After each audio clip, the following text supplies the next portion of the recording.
ทุกคนค่อยคิดว่าหลายๆคนเคยมาเมืองอนุวงศ์แล้วเนาะแขวงไซสมบูรณ์นี่นะเนาะหลายคนก็ได้เคยมาแล้วและเชื่อว่าอีกหลายๆคนก็บ่เคยมาจากเถื่อฉะนั้นแล้วผู้ใดบ่เคยมาก็สิเว้าให้ฟังเด้อ And the climb is high, but every step brings me closer to the sky. Through the storm or under starlit skies, I'll keep walking. I'll never turn back.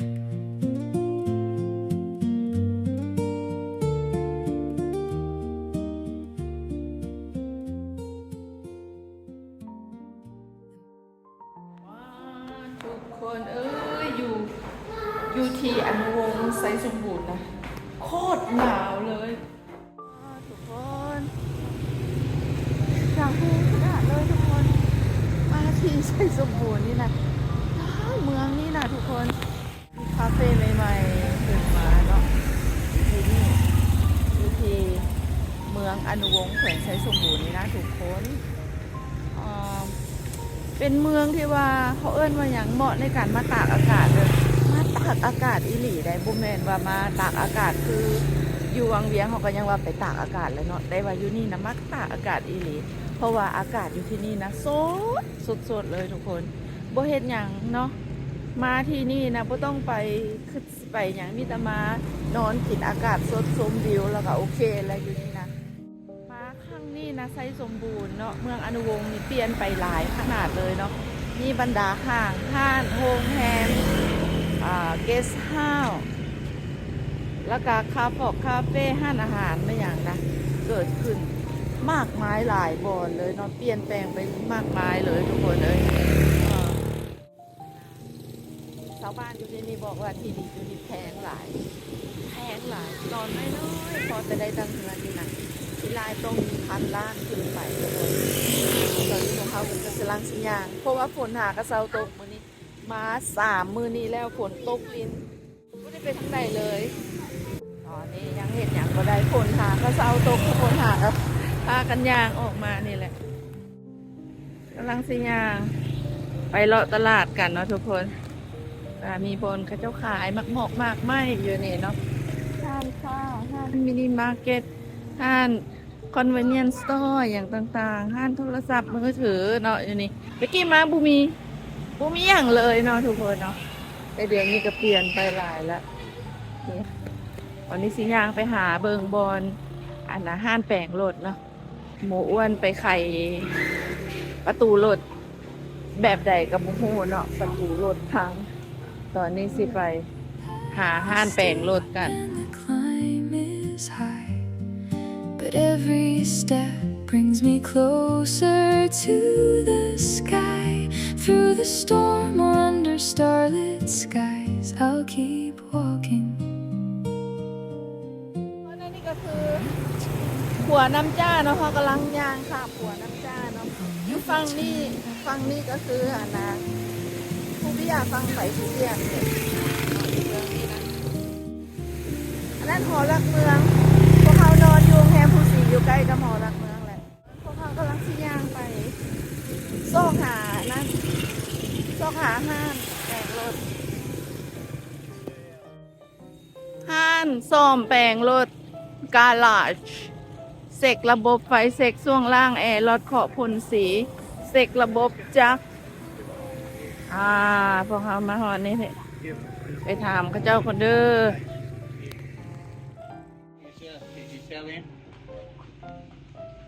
Yeah. Okay. Yeah. It's okay. Let him. ได้แบบนี้เด้ That model. Okay, Bob? Right. โอเค Good. ไปแบบนี้ ทุกคนค่อยคิดว่าหลายๆคนเคยมาเมืองอนุวงศ์แล้วเนาะแขวงไซสมบูรณ์นี่นะ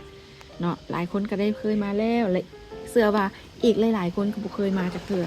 ฉะนั้นแล้วผู้ใดบ่เคยมาก็สิเว้าให้ฟังเด้อว่าเมืองอนุวงศ์นี่เป็นจังไดเนาะก็ผู้ใดบ่เคยมาก็อย่าลืมติดตามคลิปของพวกเขาไปเที่ยวกับพวกเขาได้เนาะ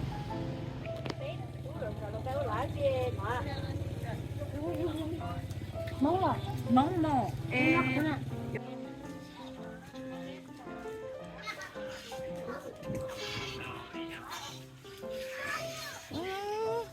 แต่งามแทงามว่ะโอ้อันนี้มันนกเห็นบ่เห็นบ่ลูกนกเอียงอันนี้เนาะนกได้นะ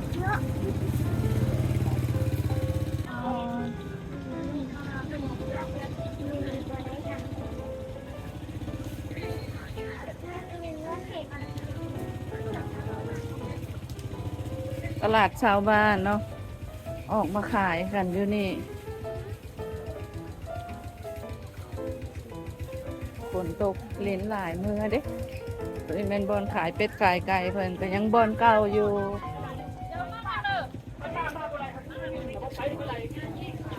ยังบอลเก่าอยู่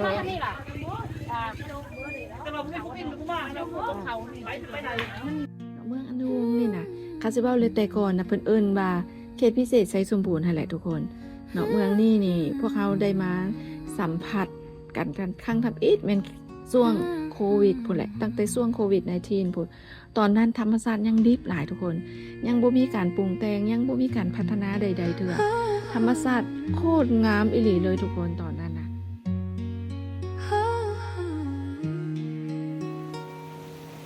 นี่แมนบรรยากาศภาพธรรมชาติในปี 2021 เนาะช่วงโควิดนะที่พวกเขามาที่นี่เป็นบ่พวกเจ้านี่คือแม่น้ำจ้าอยู่เมืองอนุวงศ์แขวงไซสมบูรณ์นะสวยงามที่สุดเลยมีทั้งภูเขาห้วยน้ำเนินภูสวยงามที่สุดเลยแต่มาถึงปัจจุบันนี้ได้รับการพัฒนาเนาะแหล่งท่องเที่ยวอย่างต่างๆภูหัวโล้นหรือวังน้ำเขียววังน้ำเย็นอย่างภูเบี้ยราคาหมู่บ้านต่างๆหลายๆบอนก็ได้รับการพัฒนาเปลี่ยนแปลงไปหลายอันเนาะเมืองนี้นะทุกคนมีเอกลักษณ์เฉพาะก็คือตั้งอยู่ท่ามกลางภูเขาสูงรายล้อมเลยเนาะทุกคนเนาะเหมือนกับว่าเมืองอนุวงศ์นี่ตั้งอยู่หอมภูหอมผาสั้นๆแหละเนาะภูเบี้ยนะห่างจากเมืองอนุวงศ์ไปบ่ได้ไกลได้ทุกคน4-5 กิโลเมตรนึงที่บอกเนาะแล้วก็ภูเบี้ยนี่ก็เป็นภูที่สูงที่สุดในประเทศลาวนะก็ตั้งอยู่เมืองนี้เองนะทุกคนและอากาศอยู่ที่เมืองนี้นะโคตรเย็นสบายเลยเอกลักษณ์อีกอย่างหนึ่งที่โบคือไผ่นั่นก็คือเมืองนี้มีภูหัวโล้นแบบทอดยาวกว้างสุดสายหูสายตามีวิวทิวทัศน์โคตรงามอีหลีเลยทุกคนป่านว่าอยู่ต่างประเทศพุ่นแหละ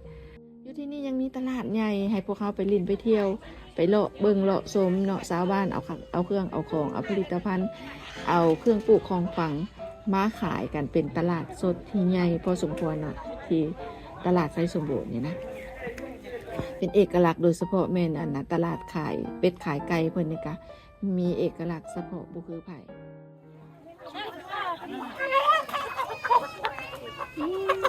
เป็ดใหญ่ขายเป็นโตหรือเป็นโลเจ้าโลเท่าไหร่ฮะโลละแสนโลละแสนโลละแสนตัวหนึ่งก็สิประมาณ3ตัวใหญ่ก็3 โลคนละตัวใหญ่ก็ตัวนี้นะกระปุกวันซื้อแต่อันเดียวเอาไปปั้นตุ๊กตาปั้นดินเบาขนาดเอาไปปั้นสัตว์ปั้นอีหยังน่ะซื้อแต่อันเดียวอัน20,000กีบแล้วก็เหลือเงินไว้แล้วนะกระบอกวันว่าเมื่อเงินแล้วเขาเอาเงินที่เขาเหลือมารวมกันวันบอกว่าอันตอนนี้ยางไก่ฮันขายเสื้อส่งเสื้อกินหน้าอย่างนะมุกวันเห็นนะเห็นมุกวันเบิ้งอยู่ยางแล้วก็เบิ้งแบบนี้อยู่นะคะว่ามุกวันอยากได้ว่ะแล้วมุกวันก็ว่าอยากได้แล้วมุกวันบอกว่าถ้ามันแพงก็บ่เอาถ้ามันบ่แพงก็เอา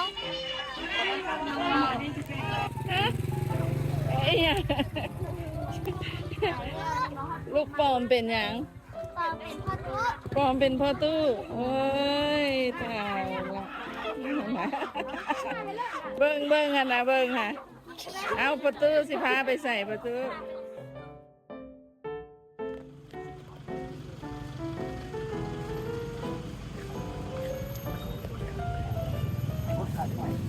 โอ้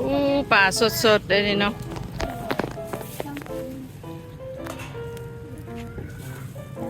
โลจังได้ปลา ปลานิล50ปลาไทยแสน อ๋อคือกันคือคนเนาะเจ้าขายปลาน้ำมันปลา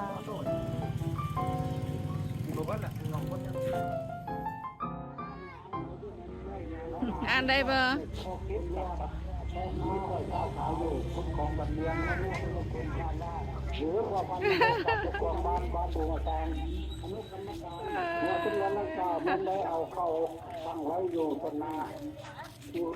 ไปใส่มาเด็กๆนี่ฮะไปขายเครื่องมาอ๋อเก่งหลายเด็กๆไปขายเครื่องมาขึ้นไปภูเบี้ยวนี่ตอนนี้เพิ่นยังบ่ทันได้เปิดเป็นทางการเนาะแต่ว่าหลายๆคนก็เคยขึ้นไปแล้วเวลาทีมงานเพิ่นขึ้นไปเขาเจ้าก็ขึ้นไปนำหั่นนะแต่ว่าเปิดเป็นทางการในยังเถื่อเนาะทุกคนเนาะสำหรับภูเบี้ยนะลังน้ำเย็นนี่มาฤดูฝนนี่ก็น้ำหลายแต่ว่าสิให้งามคือดังเดิมที่ตอนพวกเขามาทำอิฐเนี่ยก็บ่คือละ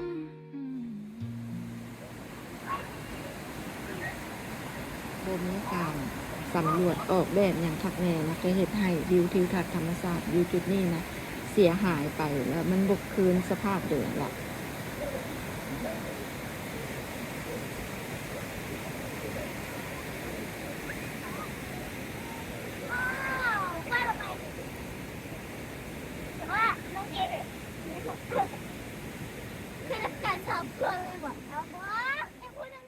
ก็มาฮอดที่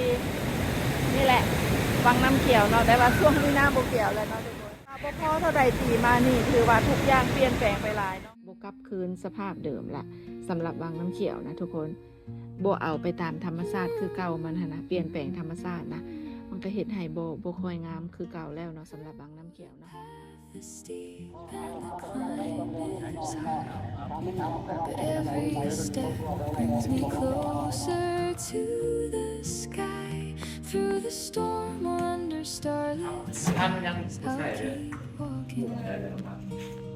ส่องน้ำมันบ่เห็นนะ I'll never turn back. เอาเฮ็ดเข็มใส่นั้นเลย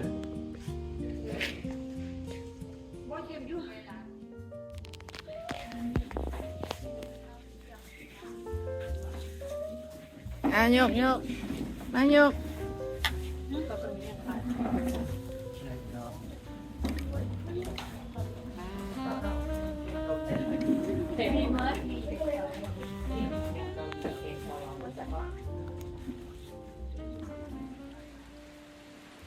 ำหรับทานใดเนาะที่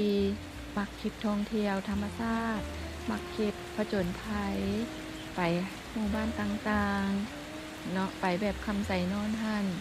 ไปแบบช่วยเหลือชาวบ้านบริจาคเครื่องของนอกจากนั้นก็ยังมีคลิปชีวิตประจำวันเนาะการดำรงชีวิตอยู่ในลาวเฮาเป็นอะไรจังใดต่างๆเนาะท่านใดที่มักคลิปประเภทนี้ก็อย่าลืมเนาะกดไลค์กดแชร์กดติดตามพวกเขาไว้เด้อแล้วก็อย่าลืมคอมเมนต์มาเป็นกำลังใจให้พวกเขาแน่เนาะสำหรับคลิปนี้พวกเขาต้องกล่าวคำว่าสบายดีขอบใจหลายๆทุกคนไปก่อนบ๊ายบาย